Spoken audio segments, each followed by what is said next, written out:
우리 함께 보신 말씀은 사도행전 10장 44절에서 48절까지 말씀입니다. 한 절씩 기도하겠습니다. 베드로가 이 말을 할 때 성령이 말씀 듣는 모든 사람에게 내려오시니 베드로와 함께 온 할례 받은 신자들이 이방인들에게도 성령 부어 주심으로 말미암아 놀라니 이는 방언을 말하며 하나님 높임을 들음이로라. 이에 베드로가 이르되 이 사람들이 우리와 같이 성령을 받았으니 누가 능히 물로 세례 베품을 금하리요 함께 하고 읽겠습니다. 명하여 예수 그리스도의 이름으로 세례를 베풀라 하니라. 그들이 베드로에게 며칠 더 머물기를 청하니라. 아멘. 아멘. 우리 지난주 설교 이어서 갑니다. 이제 베드로가 고넬료 집에 딱 들어갑니다. 그랬더니 고넬료 집에 들어가자마자 이제 고넬료가 베드로가 왔다는 소식을 듣고 쏜살같이 달려가가지고 행동을 하는데 그 행동이 아주 기가 막힌 행동입니다. 뭐냐면은 엎드려 절합니다. 여기서 엎드려 절았다는 이 말이 뭐냐면은 그 원어로 보면은 이 사람이 신이나 황제 있죠. 황제나 신 앞에 엎드려 절하는 그 단어예요. 그냥 단순히 인사한다는 뜻이 아니라. 근데 여러분 우리 고넬료는 직업이 뭐였어요? 군인이잖아요. 군인 중에서도 장교예요. 그럼 여러분 장교는 황제한테 절하겠죠. 또 신한테 절하겠죠. 사람한테는요? 안 하겠죠. 왜냐면 자존심이 있기 때문에. 그 사람이 지금 절을 하는 거예요. 특별히 성경에 보면 단어 하나하나가 그냥 쓰는 단어가 없어요. 아달리아라는 부대였다 그래요. 아달리아 부대. 이 아달리아라는 게 뭐냐면은 여러분 로마가 지중해를 다 통치할 때 숫자가 딸리는 거예요. 군인 숫자가 딸리니까 어떻게 했냐면 외국인까지 같이 그 부대에 집어넣어요. 우리나라도 지금 군인 숫자가 줄어들으니까 문제가 있잖아요. 그러니까 이제 이걸 해결하려고 대한민국에서 외국인 있잖아요. 외국인 근로자를 모셔와서 군인으로 만드는 그런 격이에요. 그런 분위기예요. 그래서 혼성부대가 있었어요. 로마인과 외국인이 같이 하는 혼성부대가 있고 순수 로마인들만 모아놓은 부대가 따로 있었다. 그게 뭐냐면 아달리아 부대였어요. 그러니까 프라이드가 엄청났던 사람들인데 그 부대 장교였던 고넬료가 베드로한테 식민지 사람 있잖아요. 그 어부인 식민지 사람 그 사람한테 엎드려 절했다는 거야. 그러니까 보통 일이 아니에요. 그 얘기는 뭐냐면 거꾸로 얘기한다면 이 고넬료라는 사람이 자기의 사회적 신분과 관계없이 얼마나 그 영적인 것에 대한 갈급함과 목마름이 있었는가를 알 수가 있어요. 여러분 하나님이 기뻐하시는 사람은 사회적 지위보다 더 그 우선적인 그러니까 내가 아무리 사회적 지위가 높더라도 그 안에 영적인 그 갈망과 열정이 있잖아요. 그걸 보세요. 그러니까 하나님 보신 중심을 보신다는 그거예요. 너가 진리를 찾느냐 정말 진리 정말 영적인 것에 갈급함이 있느냐를 보신다는 거예요. 이게 고넬료의 마음이었다는 거죠. 자 그렇게 해서 고넬료가 무릎을 꿇고 엎드려서 절을 했더니 베드로가 그걸 보고 어땠을까요 여러분? 네. 웃지를 할 수 있겠죠. 어씨 이거 뭐야 또 장교가 나한테 절을 하네. 기분 좋을 수 있었잖아요. 근데 베드로가 뭐라고 합니까? 이렇게 얘기하죠. 일어나라 나도 사람이라. 일어나라 나도 사람이라. 이게 무슨 말일까 여러분? 베드로의 마음이에요. 진짜 본심인 거예요. 그 본심이 어떤 본심이냐면은 그냥 나도 평범한 인간일 뿐이다. 여러분 사람이라는 게 어떠냐면 이게 왜 그 바뀌는 사람이 있어요. 정말 겸손했었는데 갑자기 직급이 높아지면 사람이 바뀌는 사람 있잖아요. 예, 확 교만해지잖아요. 그럼 그 사람이 원래 겸손한 사람이었습니까? 교만한 사람이었습니까? 교만한 사람이었는데 그냥 가면을 쓰고 있다가 직급이 올라가니까 그게 드러난 것 뿐이에요. 교만한 사람이었다고요. 근데 대부분의 사람들은 어때요? 내가 직급이 높아지거나 사람들 칭찬받으면 어깨가 갑자기 뽕이 빡 들면서 갑자기 교만해진단 말이에요. 그렇죠? 베드로가 참 감사했던 게 뭐냐면 하나님이 그 부분은 철저하게 훈련을 시켰어요. 철저하게. 그래서 아무리 주변 사람들이 베드로를 높여도 베드로는 나는 그냥 인간일 뿐이다라는 말을 늘 그런 마음을 갖게 되는 거예요. 그러니까 여러분이 하나님의 은혜를 받으시길 원하십니까? 하나님이 여러분 정말 많은 은혜를 주실 거예요. 근데 그 은혜를 여러분이 받을 수 있는 조건이 되느냐를 생각해 봐야 돼요. 내가 하나님의 은혜를 받으면 만약에 내가 은혜를 받았는데 갑자기 내가 어깨가 올라가면서 교만해졌다. 그럼 하나님 그 은혜를 주실까요? 안 주실까요? 줄 수가 없는 거예요. 만약에 돈을 주셨는데 하나님 나에게 건강을 주셨는데 그 건강과 돈으로 내가 주님과 멀어진다면 그 돈과 건강을 하나님 주실까 안 주실까요? 안 준다고요. 오히려 반대로 갈 거란 말이에요. 내가 더 영적인 것을 추구하도록 가게 할 거라는 거예요. 그러니까 우리의 마음은 어때야 되냐면 늘 은혜를 받으려면 우리의 마음은 늘 겸손해야 돼요. 주여, 주여 그러면서 나는 그냥 보통 평범한 인간이다. 베드로가 이렇게 나왔습니다. 자, 그런데 자, 이때 베드로가 나오는 베드로가 딱 집 안에 들어갑니다. 이제 베드로가 딱 들어가는데 거기에 충격적인 것을 보게 돼요. 그게 뭐냐면 고넬료 집에 갔잖아요. 근데 고넬료 그 사람을 만나러 갔는데 그 집에 딱 들어갔더니 충격적인 게 뭐냐면 그 안에 사람들이 바글바글하다는 거예요. 말씀에 보니까 그 안에 누가 있었냐면 고넬료가 천사를 봤잖아요. 천사를 봐. 너무 좋잖아요. 여러분 만약에 혹시라도 천사를 봤다고 한다면 그거 소문 내겠어요, 안 내겠어요? 내죠. 입에 근질근질 하잖아요. 전화가 계속 할 거라고요. 나 있잖아. 막 그랬을 거라고요. 고넬료가 그랬다고요. 그래서 자기 뭐 했냐면 친척들을 다 불렀어요. 다 불러가지고 내가 지금 천사를 봤으니까 그 천사가 계시한 사람이 온다. 우리 집 올래 안 올래? 오겠어 안 오겠어요? 다 오겠죠. 또 가까운 친구들을 다 불렀대요. 그 친척과 친구들을 싹 다 모아가지고 그 안에 그 큰 집이었는데, 그러니까 장교니까 집이 컸겠죠. 그 로비에 로마인들이 꽉 찬 거예요. 베드로가 그걸 보고 갑자기 당황한 거예요. 뭐야 이거? 고넬료한테만 왔는데 갑자기 거기가 장소가 집회 장소가 된 거예요. 그 로마인들이 여러분 베드로를 봤을 때 어떤 눈으로 봤을까요? 눈이 반짝반짝거리는 거예요. 말씀만 하소서 주의 종이 듣겠습니다. 이런 분위기로 간 거예요. 그러니까 베드로는 그냥 신방을 했는데 고넬료는 거기에다가 부흥 집회를 준비해 놓은 거예요. 예. 그 당황한 베드로가 반응이 나오는데 그 반응이 썩 좋지 못한 반응이었습니다. 한번 말씀 볼게요. 28절 말씀 성경책 있는 분 한번 보겠습니다. 베드로가 이게 좀 되게 안 좋은 반응을 보입니다. 같이 한번 읽어보겠습니다. 시작. 유대인으로서 이방인과 교제하며 가까이 하는 것이 위법인 줄을 너희가 알거니와 하나님께서 내게 지시하사 아무도 속되거나 하거나 깨끗하지 않다 하지 말라 하기로 부르심을 사용하지 아니하고 왔노라 묻노니 무슨 일로 나를 불렀느냐. 야, 이게 좀 쉽게 얘기하면 이겁니다. 야, 내가 여기 온 게 위법인지 알아 몰라. 그 얘기예요. 나 너희들 만나는 건 위법이야. 근데 하나님이 나한테 오라 그러니까 내가 좋아서 왔다, 어쩔 수 없이 왔다? 어쩔 수 없이 왔다. 그러면서 거기에 세기를 박는 말이 나와요. 29절에. 진짜 기쁜 나쁜 말을 해요. 뭐라고 하죠?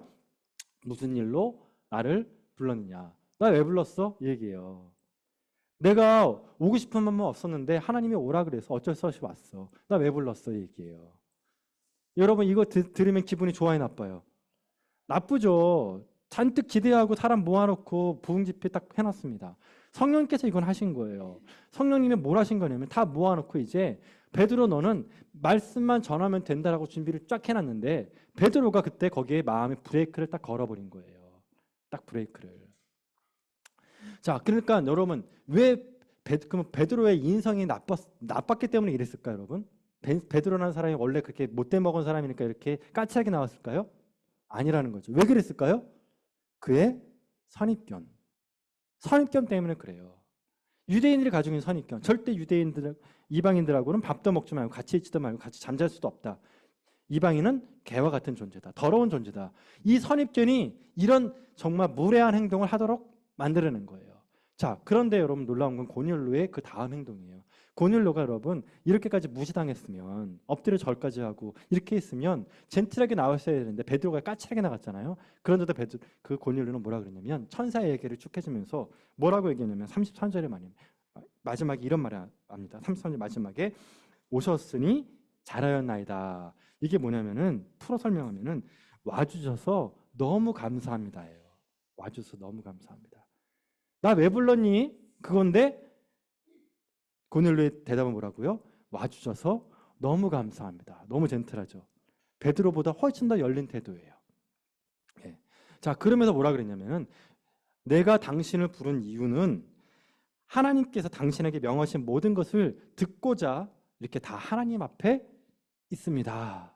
라고 얘기를 해요. 쉽게 얘기하면 뭐라 그러죠? 우리에게 당신에게 명하신 하나님의 그 복음의 말씀을 우리에게 들려주십시오. 여러분 전도할 때 쉬워요, 어려워요? 어렵잖아요. 밥도 사줘야 돼요. 기분도 맞춰줘야 돼요. 뭐 이것저것 선물도 줘야 돼요. 그리고 겨우겨우 설득해서 겨우 복음을 들려줄까 말까 한단 말이죠. 한 사람 구원하기도 그렇게 힘든데 성령님께서 거기에 로마인들을 꽉 채워놓고 다 마음을 열어놓고 말씀만 전하게 하면 됐는데 베드로는 그 선입견 때문에 그걸 못하고 있었단 말이에요. 그런데 고넬료가 뭐라 그래요? 우리한테 복음을 좀 전해달라고. 오히려 이방인이 베드로한테 복음을 전해달라고 부탁하는 상황이 벌어진 거예요. 베드로한테는 이것이 충격이었던 거예요. 아, 깨달음이 왔어요. 아, 이거 이해 아니구나. 내가 이러면 안 되지. 그러면서 뭐라고 합니까? 정말 중요한 말씀을 합니다. 그 보면 내가 참으로 하나님은 사람의 외모를 보지 아니하고 각 나라 중 하나님을 경외하며 의뢰 행하는 사람들을 다 받으신 줄을 뭐 했다고요? 깨달았도다. 깨달았도다. 네. 이게 핵심적인 말이에요. 우리 기독교는 여러분 깨달음의 종교예요. 깨달음의 종교. 뭐냐면 내가 가지고 있던 선입견들이 계속 깨져나가는 깨달음의 종교예요. 믿으십니까? 여러분 과거에 가졌던 신앙생활과 그런 것들이 깨져나가야 돼요. 그러면서 계속해서 복음의 그 진수가 뭔지를 삼위일체 하나님의 뭔지를 계속해서 알아가는 그 여정이 신앙이라는 거예요. 옛날에 우리 조선에도 그런 일이 있었습니다. 백정 박성춘이라는 사람이 있었어요. 근데 이 박씨라는 사람이 박성춘은 박씨인데 이 사람이 콜레라에 걸려서 이제 죽을 둥말둥하고 있었어요. 근데 그의 아들이 그게 너무 안타까워서 아빠를 살리겠다고 선교사한테 찾아간 거예요. 그게 뭐냐면 사무엘 무어라는 선교사예요. 그래가지고 살려달라 그랬더니 사무엘 무어가 함께 일하는 에비슨 선교사와 같이 그 박씨한테 가요. 그리고 병을 고쳐줬어요. 근데 그 에비슨 선교사가 어떤 사람이냐면은 그 고종의 주치의였어요. 고종의 주치의. 그러니까 왕을 치료하는 그 서양인 의사가 백정을 치료해 준 거예요. 백정 입장에서는 어때요? 기뻐요? 나빠요? 엄청 기쁜 거예요. 너무 감사한 거예요. 그래서 감사의 의미로 교회를 합니다. 그게 어떤 교회냐면 바로 그 여러분 알고 있는 그 숭동교회. 저기 뭐냐면 저 인사동 가면은 그 골목길 들어가면서 숭동교회가 하나 있거든요. 그 교회예요. 그 교회에 이제 출석을 하게 됩니다. 그런데 문제가 생겼습니다. 뭐냐면 그 양반들이 들고 일어난 거예요. 아니 양반들이 그 숭동교회는 양반들 교회였거든요. 그때 한 20명 모여 있었대요. 근데 그 20명 모이는 그 교회에 백정이 들어왔으니 양반들이 가만히 있습니까? 그 500년 동안 묵었던 그 유교 사상이 발동이 되는 거예요. 복음을 믿었지만 유교 사상이 발동이 되니까 백정이 꼴보기 싫은 거예요. 그래서 거기 있던 담임 목사 선교사한테 요구를 해요. 그 선교사님, 다음 주부터 만약에 그 백정하고 우리하고 따로 예배를 드리게 자리를 분리해서 하면 우리는 같이 예배를 드리겠다. 그 옛날에 여러분 그 제가 어렸을 때 그 세국동교회 다닌 적이 있었거든요. 저희 외갓집이 그쪽이었는데 거기도 교회가 기역자였어요. 그 왜 기역자인가 물어봤었는데 남자 여자 따로 앉게 하려고. 네. 또 어떤 교회는 여러분 그 교회가 이렇게 평평한데 가운데 이렇게 천막 같은 걸 딱 쳐놨어요. 남자 여자 이렇게 따로따로 분리했었어요. 그러니까 그 이제 이 양반들이 그걸 요구한 거예요.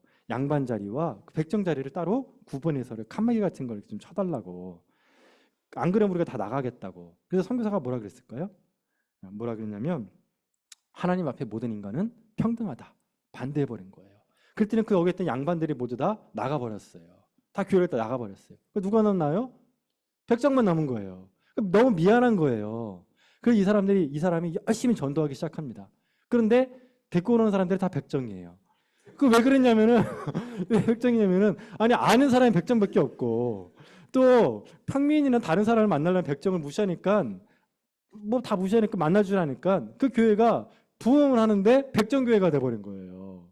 그 나갔던 그 양반들도 뻘쭘하잖아요. 교회가 막 부흥하고 잘 되니까 뻘쭘한에 한두 명씩 들어와 버린 거예요. 그래가지고 양반하고 백정이 같이 예배를 드리는 상황이 벌어졌어요. 그런데 여기서 끝나지 않고 그 다음 게 더 놀라운 일입니다. 교회가 커지니까 이제 뭐하는 장로를 뽑아야 되잖아요. 근데 그 장로를 뽑았는데 여러분 누가 뽑힐까요? 백정이겠죠. 왜요? 백정이 대다수니까. 그래서 이 박성춘이라는 분이 그 교회의 첫 번째 장로가 됐어요. 근데 여기에 끝나지 않고 3년 뒤에 두 번째 장로를 세우는데 당시에 그 흥성대원군 있죠. 흥성대원군의 친척이 이 교회에 다녔었어요. 집사님으로. 그럼 흥성대원의 친척이면 왕손이잖아요. 이 왕손이었던 이재형이라는 집사님이 장로님이 돼요. 자, 그러면 이제 당회가 열립니다. 어떤 일이 벌어질까요? 선교사님, 그 다음에 백정, 그 다음에 왕손 이렇게 해서 당회가 열리는 거예요. 그러니까 동등한 입장이 된 겁니다. 네. 이게 몇 년도였냐면 1898년도예요. 1900년도가 안 됐던 일이 여기에서 당회에서 이루어진 거예요. 이런 놀라운 일이 있었는데 여기에서 이분이 끝나지 않고 뭘 했냐면은 우리 백정도 똑같은 인간 취급을 해달라고 고종한테 탄원서를 올립니다. 근데 그것이 허락이 돼가지고 여러분 미국에서 그 노예가 해방되잖아요. 대한민국에서는 이 일이 벌어진 거예요. 백정이 일반 백성으로 백정 해방 운동이 이때 벌어져서 해방이 돼요. 그래서 백정도 갓을 쓰고 그 다음에 호적에 올라가는 놀라운 일이 벌어진 겁니다. 그리고 이분이 여기서 끝나지 않고 또 본인의 아들을 그 박서양이라는 분이 있는데 이분을 공부를 시켰는데 그게 세브란스 병원 전신에서 공부를 시켜요. 그래서 서양인 의사가 만든 병원에서 서양 의술을 배운 1호 의사가 돼요. 1호 의사가. 그리고 이분은 나중에 독립운동을 해서 독립군의 독립군의 군의관이 됩니다. 자, 이런 걸 봤을 때 한국교회가 이렇게 성장했던 과정을 보면은 그 모든 과정 하나하나에 뭐가 있었냐면은 선입견들이 깨어지는 과정이 있었다는 거예요. 깨어지는 과정. 그러니까 뭐냐면 교회가 성장할 때 우리도 역시 마찬가지예요. 뭐죠? 우리가 가지고 있는 선입견들, 상처들. 상처는 안 울고 선입견들은 깨져 나가야 돼요. 이 선입견과 상처가 깨어져 나가지 않으면 앞으로 나아갈 수가 없다는 거예요. 자, 이렇게 로마인이 그러니까 베드로가 설교를 이제 그 다음에 그래서 설교를 합니다. 내가 하나님께서 이렇게 말씀하시는데 내가 설교해야지라고 복음을 딱 전했더니 그 안에 있던 로비에 있던 모든 사람들이 어떤 일이 벌어지냐면은 성령을 받아버려요. 성령을 받는데 그냥 받는 게 아니라 그들이 방언을 하면서 하나님을 찬양해 버립니다. 자, 이 오순절 성령 강림은 그 대상이 누구였습니까? 유대인이었죠. 그렇죠? 그 유대인을 대상으로 했던 성령 강림이 누구한테 똑같이 일어났냐면 바로 고넬로의 집에 있었던 그 바글바글했던 그 로마인들의 그 집에 똑같이 임한 거예요. 자, 이러니 베드로가 왔다 그랬죠. 근데 베드로가 그의 일행과 함께 갔거든요. 그 일행이 뭐냐면 유대인이에요. 할례받은 기독교인이었어요. 그 한 10명쯤 됐거든요. 그 사람들이 같이 보고 그 깜짝 놀라요. 와, 우리에게 임했던 그 성령님이 이방인에게도 임했구나. 이방인에게도. 그러고 나서 무슨 얘기를 하냐면 그러고 나서 이제 그 다음 날 하기 전에 자, 여기서 뭐라 그랬죠? 성경 말씀에 그들을 보고 깜짝 놀랬다 그랬죠. 깜짝 놀랬다고. 자, 여러분 이게 그 진리는 여러분 이 하나님 주시는 이 진리는 세 가지 스텝이 있어요. 세 가지 단계가 있어요. 첫 번째 단계가 뭐냐면 지식이에요. 지식. 두 번째 뭐냐면 깨달음이에요. 세 번째는 깜짝 놀라는 거예요. 오늘 이 봤던 것처럼 깜짝 놀라는 경험이에요. 자, 첫 번째 지식이죠. 뭐냐면은 설교를 듣거나 성경책을 보거나 이런 걸 봤을 때 그냥 지식으로만 듣는 거예요. 여러분 이 지식으로만 들으면은 이 정보가 여러분의 생각을 바꿀까요? 안 바꿀까요? 안 바꿔요. 정보는 여러분의 생각을 바꾸지 않아요. 정보는 가지고 있다가 그냥 사라져요. 잊혀지는 거예요. 그러면 생각이 바뀌려면 뭐가 바뀌어야 되냐면 깨달음의 수준으로 가야 돼요. 지식이 깨달아져야 돼요. 깊이 있게 가야 돼요. 아, 이거구나. 이거를 의미했구나. 이렇게 해서 깨달음의 과정으로 가야 돼요. 근데 여러분 깨달음은 생각은 바꿀 수 있지만 뭐는 안 되냐면은 삶은 바꿀 수 없어요. 아, 그런 깊은 뜻이 있었지. 요거는 알 수 있지만 이것 때문에 내 인생이 뒤집어지지는 않는다는 거예요. 그러면 내 인생이 뒤집어지려면 뭐가 되냐면 충격적인 경험이 필요해요. 충격적인 경험. 내 인생에 이런 충격적인 경험이 있어야 내 삶이 완전히 근본적으로 바뀐다. 그러니까 지금 성령님께서 이 베드로와 그 10명에 주신 것은 정보도 아니고 깊은 깨달음도 아니고 뭐냐면 충격적인 경험. 내 존재가 밑바닥부터 흔들리는 경험이었어요. 아까 우리 김 부장님이 기도 중에 이런 말을 했잖아요. 우리 그 공업사 이야기를 하면서 뭐 구청장 얘기도 하고 그다음에 저기 건물주가 와가지고 방에 놀려는 찬양 얘기 듣고 감동하고 그렇게 막 얘기를 막 하셨단 말이에요. 자, 근데 그러면서 장로님 말씀하셨던 게 그때 드렸던 그 예배를 아직도 잊지 못한다. 그러면 그 예배는 여러분 지식입니까? 깨달음입니까? 충격적인 경험입니까? 충격적인 경험이란 말이에요. 예. 너무나도 은혜롭고 이게 초대교회 예배구나. 이 은혜의 경험, 이 고넬료의 집에 있었던 그 모임은 부흥이었다고요. 예배였다고요. 말씀이 전해지고 성령께서 임하는 부흥 집회였단 말이에요. 그 부흥 집회가 충격이었단 말이죠. 예. 이것이 삶을 바꾼다는 거예요. 좋은 얘기 듣는다고 바뀌는 게 아니다. 그냥 그렇지 깨달으면 되는 게 아니다. 그게. 그래서 저는 정말 그 꿈이 있어요. 유한교회를 생각할 때마다 집중적으로 기도하는 게 뭐냐면 주님, 우리 유한교회가 정말 다른 것보다도 가장 기초적인 이 예배가 항상 은혜가 넘치는 예배가 되게 도와 주옵소서. 성령이 임하시는 예배가 되게 도와 주옵소서. 비본질적인 것에 우리가 목숨 걸고 거기다가 시간과 돈을 투자하는 것이 아니라 본질적인 삼위일체 하나님을 경험하고 배워나가는 예배가 은혜 가운데 충만하게 달라고 저희 기도가 그거예요. 여러분도 그렇게 함께 저와 함께 기도하기를 축원합니다. 그래서 저희가 함께 이렇게 모여서 예배드리고 교제 나누고 너무 좋지 않아요? 오늘 또 메뉴가 어떤 메뉴예요? 닭도리탕. 저는 어저께부터 닭도리탕 먹는다는 얘기 듣고 얼마나 마음이 기대가 있는지 몰라요. 저는 다른 데에서 밥 먹으면 별로 맛이 없어. 식당에서도 그 맛이 안 나와요. 예? 진짜 안 나와요. 저번에 김치국을 저한테 해주셨는데 김치국이 얼마나 맛있었는지 3일 동안 내내 먹었어요. 비닐봉다리 가져와가지고. 닭도리탕도 저는 기대하고 있어요. 얼마나 맛있을까. 얼마나. 기가 막힐 겁니다. 믿으십니까? 예, 좋을 거예요. 얼마나 행복해요, 여러분.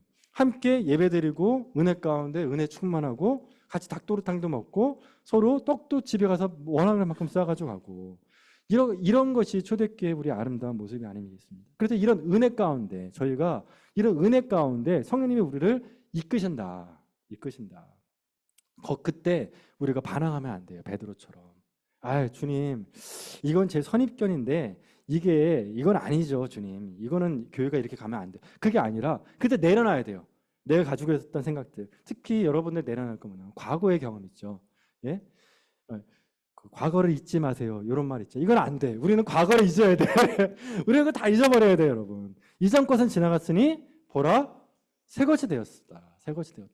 옛날 거 다 잊어버리고 다 털어내고 이제 매번마다 이런 창립 기념주일이 될 때마다 늘 우리의 마음속에 주여 우리 교회를 우리 주님께서 은혜로 세워졌으니 우리는 은혜를 향해 달려갑니다. 이런 마음으로. 그래서 저는 내년 10주년은 더 풍성해질 줄 믿습니다. 더 맛있는 걸로 이 자리가 더 꽉 찰 거예요. 아마 찰 거예요. 그래서 우리 권사님들이 화낼지도 몰라요. 밥하기 힘들다고. 그래야 된다니. 그게 좋아요. 그게 은혜 아니겠습니까, 여러분? 너무 많아져가지고 밥하기 힘들다. 그렇게 해서 우리 교회는 계속 풍성해질 겁니다. 그러려면 뭐 한다? 우리 선입견들이 계속 상처와 선입견들이 계속 깨어져 나가야 돼요. 계속 깨어져 나가야 돼요. 자, 성령님은 어떤 분이시냐? 성령님은 진리의 영이시죠. 그 다음에 또 지혜의 영이시지 않습니까? 자, 다시 성령님은 누구라고요? 진리의 영이시고 지혜의 영이셔요. 자, 이거를 오늘 꼭 마음속에 박으셔야 돼요. 진리가 누구라고요? 성령님. 지혜가 성령님이세요. 그렇죠? 그래서 성령님께서 아까 어떻게 오셨어요? 말씀을 통해 오셨죠. 베드로의 말씀을 통해. 그래서 이런 말이 있어요, 여러분. 성령님은 기도와 말씀이라는 쌍두마차를 타고 오신다. 다시 성령님은 어떻게 오신다고요? 기도와 말씀이라는 쌍두마차를 타고 오시는 거예요. 예. 그냥 오시는 게 아니에요, 여러분. 예? 뭐 이렇게 이렇게 해서 막 늦게 필이 오는 게 아니란 말이에요. 성령님은 반드시 말씀과 기도를 통해서만 오신다고요. 예. 그래서 여러분이 삶을 살아가다가 뭔가 딱 부딪힐 때가 있어요. 인생의 삶에 뭔가 내 앞길을 딱 가로막을 때가 있어. 그러면 그때 어떻게 되냐면 내 선입견을 내려놔야 돼요. 내 지혜를 내려놔야 돼요. 내 생각들을 딱 내려놔야 돼요. 안 그러면 승질이 나요. 화가 난단 말이에요. 안 되니까. 돌파가 안 되잖아요. 그 짜증이 난단 말이에요. 그럼 그때 뭘 해야 되냐면 딱 뭔가 내가 마음에 딱 부딪혔다. 그럼 그때 뭘 해야 되냐? 성령님, 저는 잘 모릅니다. 저는 저는 진리가 아닙니다. 저는 지혜가 부족합니다. 저는 무지합니다. 저는 정말 바보 같습니다. 성령님 어떻게 하면 좋을까요? 지혜를 주옵소서. 진리의 영신 성령님이 알려주십시오. 이렇게 나가야 돼요. 그게 아니라 내가 살아왔던 그 관성의 힘으로, 내가 살아왔던 그런 모든 지식과 지혜와 경험을 근거로 해서 모든 문제들을 뚫고 나가게 되면 그때 성령님이 뭐라 하시냐면 네가 알아서 해라 그래요. 너 잘났다고 하니까 네가 알아서 해라. 손 떼신단 말이에요, 주님이. 그런데 그러지 않고 딱 벽에 부딪힐 때마다 주님, 난 모르겠습니다. 자, 누구한테 만세를 부르라고요? 하나님 앞에서 만세를 부르는 거예요. 사람한테는 만세를 불러야 돼요? 안 해야 돼요? 절대. 사람한테는 여러분 목을 뻣뻣하게 세워야 돼요. 프라이드를 가져야 돼요. 프라이드를. 그런데 우리가 손을 들 건 하나님이에요. 하나님, 저는 모르겠어요. 전 못합니다. 저는 바보 같습니다. 저 아무것도 모릅니다, 주님. 주님이 만약에 이 문제 해결해 주지 않으면 저는 굶어 죽습니다. 전 여기서 그냥 병들어 죽습니다, 주님. 주님 해주십시오라고 진리의 영이신 주님께 내 마음을 다 내려놓으면, 항복을 하면 그때 성령님이 그래, 잘했어. 내가 도와줄게. 그리고 그때 주님이 나에게 진리를 주시고 우리를 지혜롭게 하셔서 그 벽을 뚫을 수 있는 힘을 주실 줄 믿으십니다. 이걸 축원합니다. 이것이 바로 주님이 주시는 힘이에요. 그래서 이 충격적인 경험을 했을 때 베드로가 인정하고 맨 마지막에 뭘 줬냐면 그들에게 세례를 줍니다. 여러분, 세례를 준다는 건 뭐냐면, 제가 예전에 카톨릭 사제들하고 교제를 나눈 적이 있었어요. 저를 이상하게 보진 마세요, 여러분. 교제를 나눈 적이 있었습니다. 근데 그 카톨릭 사제에서 같이 예배를 드리는데 좀 기분이 나빴습니다. 왜 그랬냐면 그전까지만 해도 나한테 목사님 그러고 막 했던 분인데 갑자기 예배를 같이 드릴 때 성찬식에 우리를 참여를 못 시킨대요. 그래서 왜 그러냐 그랬더니 그분들 입장에서는 우리는 집 나간 아들이래요. 개신교는. 그래서 집 나간 아들이라 집에 들어오기 전까지는 성찬식을 할 수가 없대요. 그 문제가 뭐냐면은, 여러분, 성찬을 한다는 거는 우리와 함께 형제 자매다. 그리스도 안에서 우리는 형제 자매다. 하나라는 뜻이잖아요. 아직까지 그분들은 우리가 집을 나갔기 때문에 개신교인들은 빨리 돌아오라는 거예요. 그 생각인 거예요. 그래서 목사도 안 된다. 지네들끼리만 성찬하더라고요. 그래서 좋았던 이미지가 확 깨졌어요, 그때. 자, 그러니까 뭐냐면 성찬을 한다는 건 우리는 하나다. 그리스도 안에서 우리 피를 나눈 형제라는 뜻이에요. 그러니까 베드로가 세례를 베풀었다는 게 바로 그 뜻이에요. 근데 단순히 그냥 형식적인 그게 아니라 우리는 이제 이 복음이 구약에 예언됐던 그 메시아가 유대인의 메시아가 아니라 누구의 메시아다? 이제 그리스도를 믿는 모든 분들의 메시아다. 이거를 베드로가 선포해 버린 거예요. 놀라운 거예요. 이거 엄청난 일이에요, 신학적으로. 그동안 막혀있던 그 선입견이 뚫려나가는 엄청난 일을 베드로가 지금 한 거예요. 세례를 준다는 것이. 그래서 그 뒤로 이방인이 거기에 있던 모든 분들이 다 세례를 받아요. 그러고 나서 그분들이 고넬료가 그러죠. 며칠 더 우리 집에 함께 머물러 달라고. 그래서 베드로가 있었을까 안 있었을까요? 있었겠죠. 성찬을 나누고 또 애찬식도 나누고 같이 밥 먹고 잠자고 얘기도 나눴을 거라고, 예수님 얘기를. 이것이 바로 복음의 힘이다. 여러분, 그래서 우리 교회가 이제 9주년을 맞았잖아요. 우리 교회는 더 부흥 성장할 줄 믿습니다. 그러려면 여러분, 우리가 뭐 해야 돼요? 성령님의 인도하심을 받아야 돼요. 기존에 내가 갖고 있던 교회에 대한 이미지와 교회에 대한 이미지를 모두 다 내려놓고, 내가 가지고 있던 생각들을 모두 다 내려놓고 백지 상태에서 난 잘 모르겠습니다, 주님 처음부터 시작하는 마음으로 주여 이끄소서, 주의 종이 듣겠나이다. 우리 공동체가 그런 마음으로 간다면 성령께서 우리 교회를 힘차게 인도해 주실 줄 믿습니다. 기도합시다.